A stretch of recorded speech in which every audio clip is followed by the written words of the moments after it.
Mas quando você falou da questão do tempo, né, de como a gente percebe o tempo, ia dizer assim que essa visão ocidental, capitalista, ela tá ligada a uma visão linear de tempo que nos joga sempre para o futuro.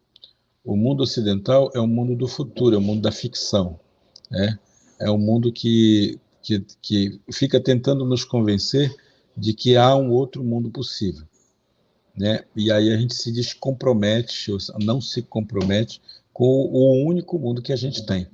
Vem aí a ideia, né, que é a pergunta que não se faz para uma criança indígena, mas, ao contrário, se faz muito à criança não indígena, que é o que você vai ser quando crescer, porque o Ocidente entende que a criança é um projeto, ou seja, é um via-ser, né? E sendo um projeto, sendo um via-ser, ela não é nada, ela é uma construção. Essa é uma visão linear baseada nesse tempo do relógio. A visão indígena é uma visão holística, aí entra a questão do bem viver. Porque o indígena, o tempo indígena é o tempo da natureza. E a natureza, ela anda para trás, ela não anda para frente como o tempo do relógio. A natureza, ela fica se debruçando sobre ela mesma para se renovar e seguir adiante. Quando a gente olha o tempo da natureza, a gente vai descobrindo que a natureza, ela não atua para si só, né? A natureza, ela é sistêmica, ela atua para o todo. Então ela é muito mais coletiva. Uma árvore sozinha não existe. Não existe possibilidade de uma árvore estar sozinha, a menos que ela seja uma árvore de Natal, de plástico. Aí. Mas a árvore que está fincada no chão, o princípio dela é o princípio da reciprocidade. Ou seja, ela precisa da terra, precisa da chuva, precisa da minhoca, precisa do passarinho, precisa dos outros animais, dos outros bichos que vão mantê-la viva. E, ao mesmo tempo, ela generosamente doa seus frutos para manter os outros seres vivos. Eu diria que os indígenas olharam para a natureza e arrancaram dela essas características. E se foram construindo uma sociedade que tem como princípio justamente a reciprocidade. Obviamente que esse tempo indígena ele é um tempo da circularidade e ele não cabe no tempo ocidental. Não cabe exatamente porque o tempo ocidental é o tempo egoísta e ele precisa destruir tudo que encontra pela frente. Eu, às vezes, me deparo pensando no exemplo dessas grandes colheitadeiras do agronegócio, né, que a gente vê na televisão, coletando aí coletando a soja, né?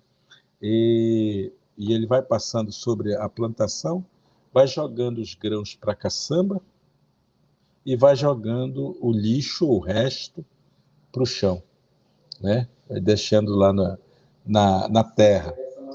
Essa, essa, essa, esse produto, né, que vai para a caçamba, que é a riqueza, ela tem dono, né? Ela tem dono e os donos são sempre os mesmos. Aquilo que é resto, aquilo que é sobra, vai para o resto das pessoas, né? Vai para a pobreza, vai para alimentar aquilo que no fundo, são os grandes trabalhadores, os grandes construtores da vida, né? E isso vai, para usar isso, e esse tempo linear, ele precisa destruir tudo que vai à sua frente, né? Esse mesmo colheitadeira, ela vai seguindo adiante. Então, pensando isso como uma analogia do capitalismo, ele vai comendo tudo que encontra à sua frente. Ele vai comendo a árvore, vai comendo o rio, vai comendo os peixes, vai destruindo tudo que encontra à sua frente. Isso tudo vai virando produto e riqueza para enriquecer alguns e vai deixando o resto para todo o resto, para todos nós, né? A poluição, a destruição ambiental, o mercúrio na água, a detonação das árvores, enfim, né? Vai arrancando tudo isso porque é o que ele sabe fazer, né? Porque a mentalidade dele é a mentalidade do, do linear. Então ele não para pensar que ao destruir tudo isso, ele está destruindo a si mesmo. Quem vai pensar nisso são exatamente os povos originários que dependem disso para a sua própria sobrevivência.